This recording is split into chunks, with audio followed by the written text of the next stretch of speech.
Assalamualaikum warahmatullahi wabarakatuh. Perkenalkan, nama saya Dimas Aji Saputra dengan NIM A221222075.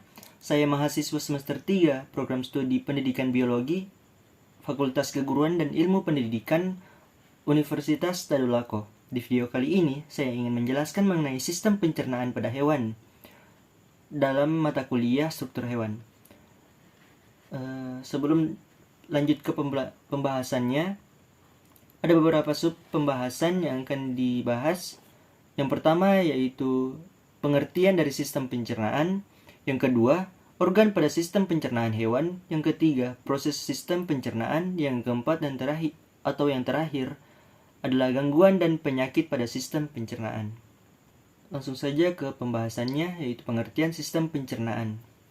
Sistem pencernaan merupakan sistem yang memproses, mengubah makanan dan menyerap sari makanan berupa nutrisi-nutrisi oleh tubuh. Sistem pencernaan juga akan memecah molekul makanan yang kompleks menjadi molekul-molekul yang sederhana dengan bantuan enzim sehingga mudah untuk dicerna.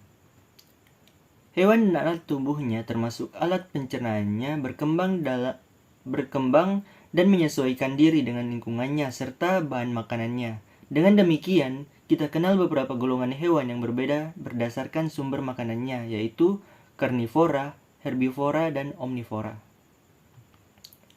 Karnivora sendiri saya ambil contoh yaitu anjing dan kucing. Merupakan hewan pemakan daging sehingga sumber bahan pakannya adalah hewan lain. Kemudian herbivora seperti sapi dan kuda. Merupakan hewan pemakan tumbuh-tumbuhan. Dalam golongan herbivora ini dibedakan golongan herbivora berlambung tunggal seperti kuda dan keledai, dan herbivora berlambung kompleks atau ruminansia seperti sapi dan kerbau. Kemudian omnivora, saya ambil contoh seperti babi, merupakan hewan pemakan segala bahan pakan yang berasal dari hewan atau tumbuh-tumbuhan. Lanjut ke organ sistem pencernaan hewan. Organ yang termasuk dalam sistem pencernaan hewan terbagi menjadi dua kelompok, yaitu saluran pencernaan dan organ pencernaan tumbuhan atau aksesoris. Lalu saluran pencernaan. Organ yang termasuk dalam sistem saluran pencernaan adalah mulut, faring, esofagus, lambung, usus halus, serta usus besar. Dari usus besar, makanan akan dibuang keluar tubuh melalui anus. Lanjut, yaitu ada mulut. Di dalam mulut terdapat rongga mulut, lidah, kelenjar ludah, dan gigi. Pada mulut berlangsung dua jenis pencernaan, yaitu mekanisme pencernaan yang dilakukan oleh gigi dan lidah, berupa mengunyah, mencampur makanan dan dengan air ludah sebelum makanan ditelan. Pencernaan secara kimia yang dilakukan oleh kelenjar ludah yaitu memecah amilum menjadi maltosa. Kemudian ada esofagus. Esofagus adalah penghubung antara mulut dan lambung kerongkongan. Esofagus ini disebut juga kerongkongan. Kerongkongan atau esofagus terdiri atas 3 bagian, yaitu sebagai berikut. Yang pertama, bagian superior yang terdiri atas otot rangka. Yang kedua, bagian tengah yang terdiri atas campuran otot rangka dan otot polos. Dan yang ketiga atau yang terakhir, bagian interior yang terdiri atas otot polos. Lalu ada lambung. Lambung terdiri atas 3 bagian utama, yaitu kardiak, fundus, dan pilorus. Di ujung bagian atas lambung yang berbatasan dengan kerongkongan terdapat sphincter yang berfungsi untuk menjaga makanan agar tidak keluar dari lambung dan dimuntahkan kembali. Adapun di bagian bawah yang bertepatan dengan usus 12 jari atau usus halus disebut sphincter pilorus. Letak lambung berada di bawah sekat rongga badan. Di dalam lambung terjadi pencernaan kimiawi dengan menggunakan enzim pepsin, enzim renin, enzim lipase, dan asam lambung atau HCl. Kemudian ada usus halus. Dinding usus halus ini terdiri dari 4 lapisan yang sama pada organ-organ lainnya dalam sistem pencernaan, namun 3 fitur unik yaitu lipatan melingkar, fili, dan mikrofili, yang meningkatkan luas permukaan serap usus kecil lebih dari 600 kali lipat. Adaptasi ini paling melimpah di 2/3 proksimal usus halus, di mana sebagian besar penyerapan terjadi. Usus halus ini merupakan organ pencernaan utama dalam tubuh. Tidak hanya proses pencernaan terjadi pada organ ini, tetapi juga di mana proses penyerapan terjadi. Kemudian ada usus besar.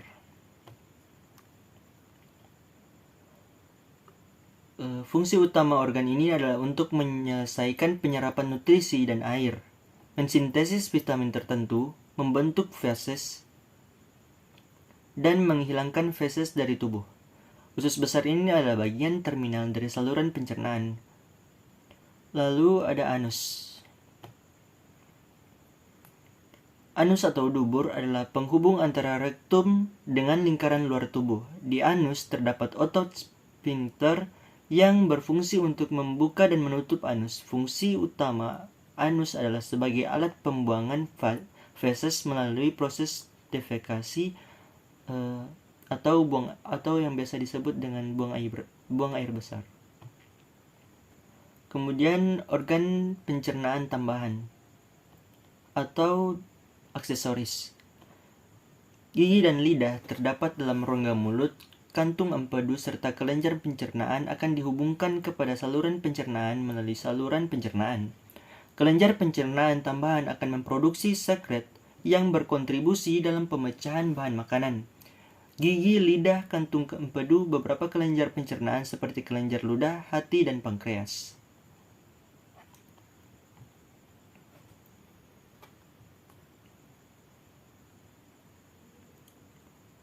Organ pencernaan tambahan ini berfungsi untuk membantu saluran pencernaan dalam melakukan kerjanya.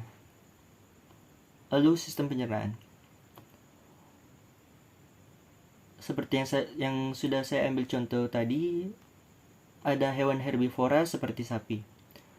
Saluran pencernaan pada hewan herbivora dimulai dari mulut. Herbivora memiliki gigi yang cocok untuk mengunyah tumbuhan serat tinggi. Lalu masuk pada lambung. Lalu ada usus halus sebagai tempat pencernaan utama. Terjadi di usus halus di mana nutrien dan tumbuhan dipecah dan diserap. Lalu pada hewan karnivora, contohnya singa. Saluran pencernaan karnivora berawal dari mulut. Karnivora memiliki gigi taring, kemudian lambung, lalu usus halus sebagai tempat pencernaan utama di mana nutrien dan daging dipecah dan diserap. Kemudian ada aves atau burung.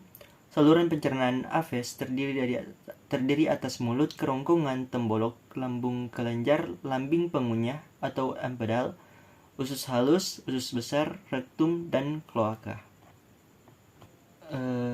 Lidah pada burung kaku karena dilapisi zat tanduk.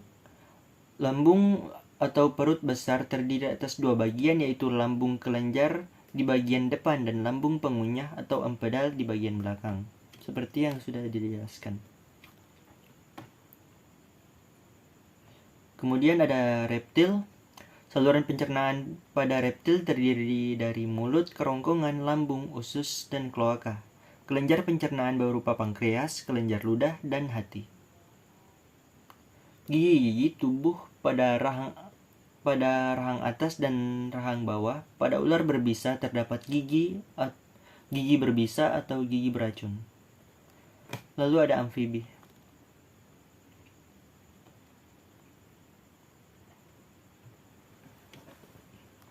Saluran pencernaan pada amfibi terdiri atas mulut, esofagus, lambung, usus, dan kloaka. Kelenjar pencernaan terdiri atas kelenjar ludah, pankreas, dan hati. Lidah pada katak bercabang dua dan berfungsi sebagai alat penangkap mangsa. Kemudian ada Pisces atau ikan. Saluran pencernaan Pisces terdiri atas mulut, kerongkongan, lambung, usus, dan anus. Ikan tidak memiliki kelenjar ludah, tapi memiliki kelenjar lendir di mulutnya. Gigi ikan tumbuh pada bagian rahang atas dan rahang bawah. Bahkan ada yang tumbuh pada langit-langit mulutnya.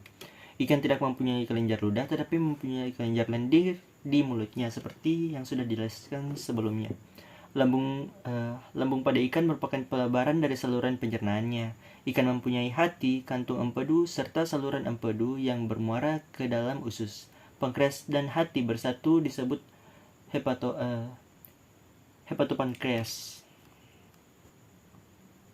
Masuk pada proses pencernaan. Proses pencernaan pada hewan bervariasi tergantung pada jenis hewannya. Berikut ini adalah gambaran umum tentang proses pencernaan pada hewan. Yang pertama ada ingesti, yang kedua ada mengunyah, yang ketiga pencernaan kimia, yang keempat usus besar, yang kelima ekskresi. Mungkin saya akan jelaskan sedikit.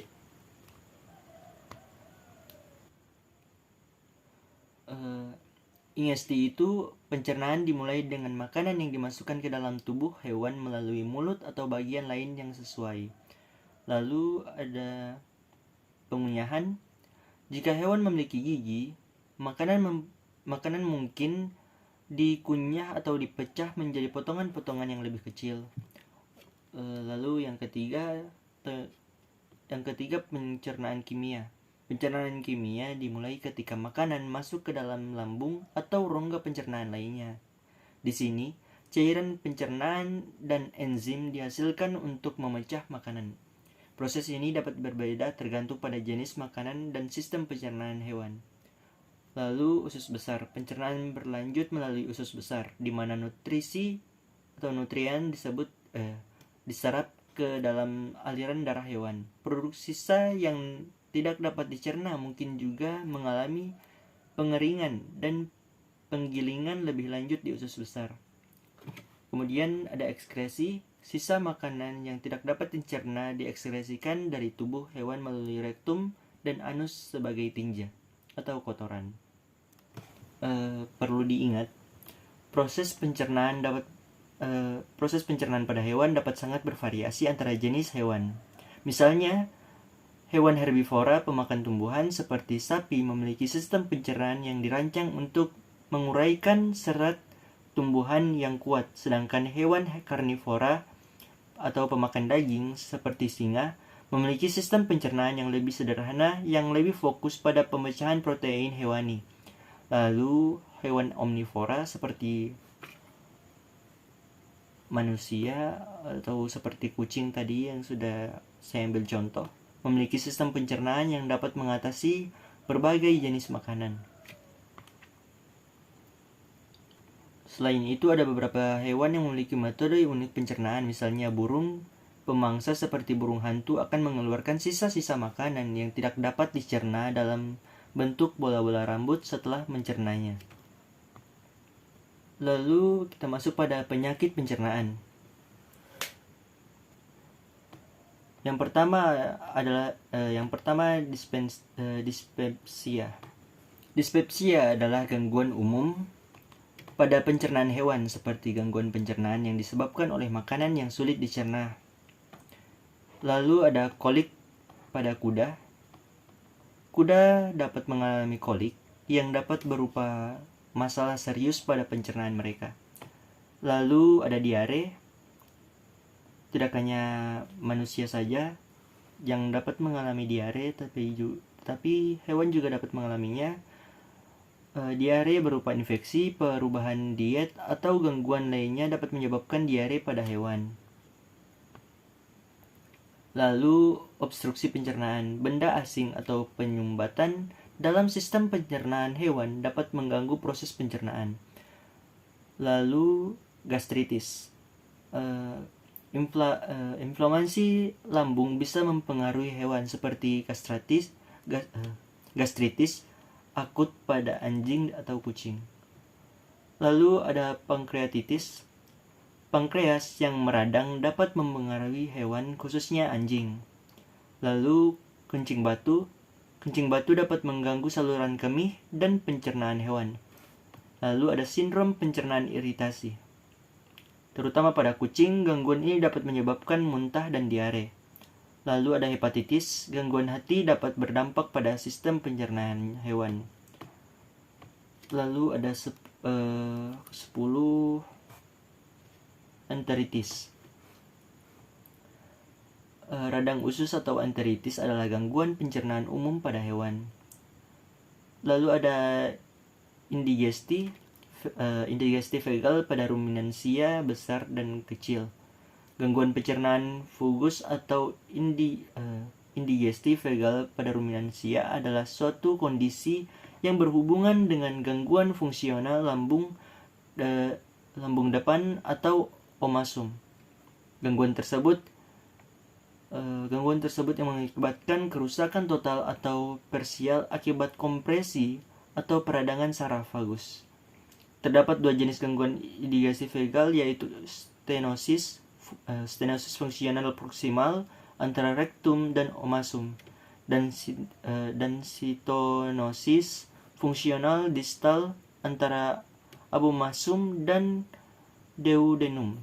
Indigesti fegal dapat disebabkan oleh berbagai hal, diantaranya adalah benda asing dalam saluran pencernaan, perkembangan kebuntingan pitobenzoar, fibropapiloma, hemangioma hati, abses retikuler, volvulus abomasum kanan, impaksi abomasum, abses hati, impaksi omasum, perikarditis, dan penyakit idiopatik.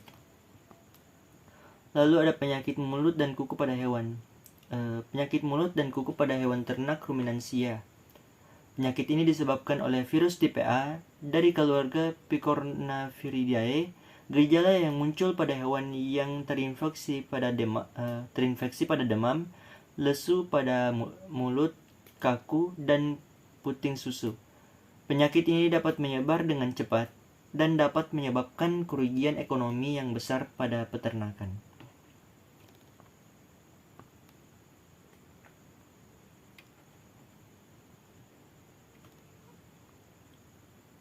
Lalu ada inflammatory bowel atau inflammatory bowel disease atau IBD. Inflammatory bowel disease atau IBD adalah kondisi peradangan yang berlangsung lama di saluran pencernaan. Dua jenis paling umum dari IBD yaitu penyakit Crohn dan colitis ulceratif. Gejala yang muncul pada hewan yang terinfeksi adalah diare, muntah, penurunan nafsu makan, dan penurunan berat badan. Penyebab IBD pada hewan masih belum diketahui secara pasti, namun diduga berkaitan dengan faktor lingkungan dan genetik. Mungkin itu saja penjelasan dari saya mengenai sistem pencernaan pada hewan. Lebih dan kurangnya saya mohon maaf. Wabillahi taufiq wal hidayah. Wassalamualaikum warahmatullahi wabarakatuh. Thanks for watching.